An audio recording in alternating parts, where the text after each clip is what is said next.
Stress అంటే ఏంది? మానసికమైన పరిభాషలో స్ట్రెస్ అనగా ఏంది? ఒత్తిడి.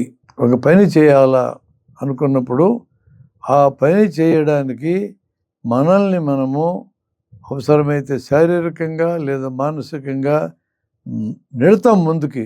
ఆ నెట్టడాన్నే ఒత్తిడి అని పిలుస్తాం. ఆ ఫోర్స్‌ని ఒత్తిడి అంటాం. పని జరగడానికి ఎంత ఒత్తిడి అవసరమో అంత ఒత్తిడి ఫిజికల్‌గా అవసరమైన ఒత్తిడా, మెంటల్‌గా అవసరమైన ఒత్తిడా, ఒత్తిడి పెట్టుకోవాలి. ఆ ఒత్తిడి పెట్టుకోకపోతే ఆ పని జరగదు. దీన్ని పాజిటివ్ ఒత్తిడి అంటాం. ఫిజికల్‌గా ఎక్కువ ఒత్తిడి పెట్టామనుకో, భరించలేని ఒత్తిడి, అప్పుడు స్ట్రెయిన్ అనేది వస్తుంది, గ్లాని వస్తుంది, కండర గ్లాని వస్తుంది, పని చేయలేని అలసట వస్తుంది. మానసికంగా కూడా ఎక్కువ ఒత్తిడి పెట్టామనుకో, మెంటల్ స్ట్రెయిన్ వస్తుంది.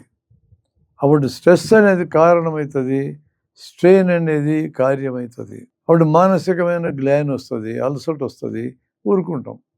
ఒత్తిడి ఒక మేరకి పాజిటివ్, అది అవసరం, అది లేకపోతే పని జరగదు.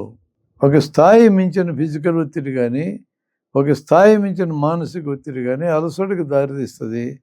గ్లాని అంటాం, మానసిక గ్లాని, శారీరక గ్లాని అంటాం. అప్పుడు పని చేయడం ఆగిపోద్ది. మరలా రికవరీ అయినా కానీ పని జరగాల.